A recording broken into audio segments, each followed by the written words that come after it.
Selamat berjumpa lagi bersama saya Dani Trihutama Huta Barat ya. Hari ini materi yang saya bawakan itu berkaitan mengenai tindak pidana pencucian uang ya. Eh, Materinya saya ambil dari langsung Kejaksaan Agung Republik Indonesia. Ini bisa jadi bahan masukan dan bisa menjadi bahan tambahan ilmu bagi kita bersama.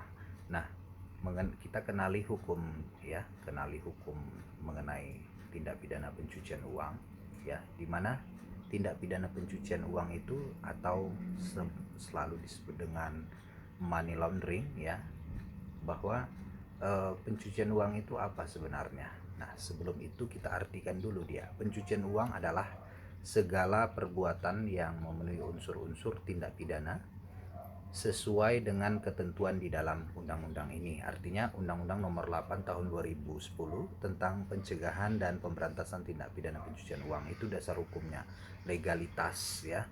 Kemudian bahwa eh, gaya hidup mempengaruhi terjadinya kejahatan berupa kejahatan tindak pidana pencucian uang ya. Bapak Ibu bisa lihat pada gambar-gambar yang saya tampilkan ini. Ada gambar perempuan yang memakai berlian, harga berlian tentu mahal. Kemudian ada mobil mewah yang bukan mobil seperti biasa yang pada umumnya orang pakai. Memang semua orang punya mobil, tapi ada yang membuat hal-hal yang menimbulkan pertanyaan bagaimana dia bisa mendapatkan mobil seperti itu. Kemudian adalah belanja ya, belanja yang berlebihan, yang super berlebihan, menimbulkan pertanyaan. Itu menjadi pantauan dari beberapa penegak hukum.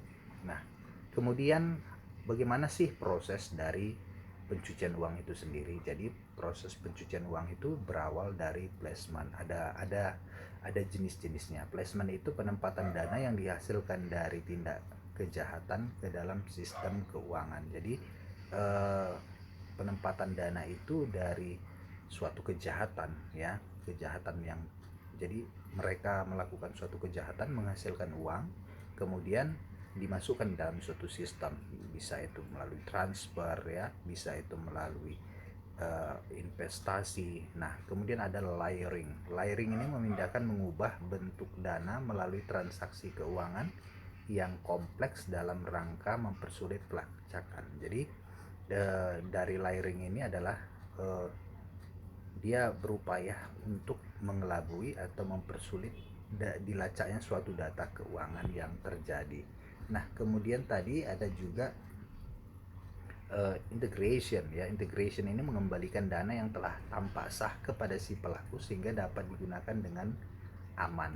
Jadi uh, seolah-olah dana itu adalah dana yang legal, namun ternyata dana itu adalah tidaklah legal. Nah, kemudian bahwa uh, waspadalah pencucian uang. Jadi hati-hati dalam menerima bentuk-bentuk uang.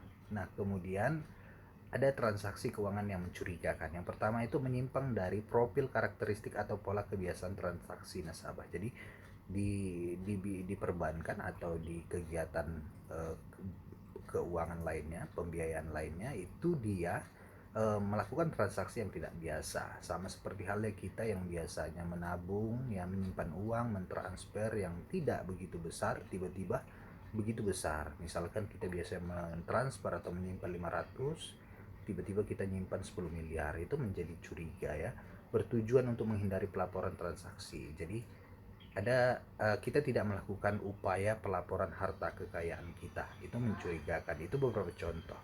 Nah, untuk menghemat waktu saya lanjut ya. Nah, selanjutnya adalah eh, sumber uang yang dicuci itu dari mana sih ya? Sumber dana kejahatan pencucian uang itu bisa berasal dari illegal logging ya, kemudian dari perbankan, perpajakan, prostitusi, trafficking in person, narkotika, psikotropika, judi, asuransi, korupsi. Saya mau mengambil satu adalah contoh adalah prostitusi. Jadi seseorang yang membuka tempat prostitusi, menyediakan PSK misalkan, mohon maaf. Nah, PSK itu bekerja dan hasil uang itu dia gunakan untuk membangun suatu usaha yang baru, katakanlah hotel. Nah, itu hotel itu diurus izinnya sesuai dengan prosedur dan menghasilkan uang, orang menginap. Nah, uang itulah yang sudah terjadi pencucian uang. Itu salah satu contoh ya, ke proses pencucian uang yang terjadi saat ini di Indonesia. Demikianlah materi ini, semoga bermanfaat bagi Bapak Ibu dan bisa menambah pemahaman. Sekian saya ucapkan, terima kasih.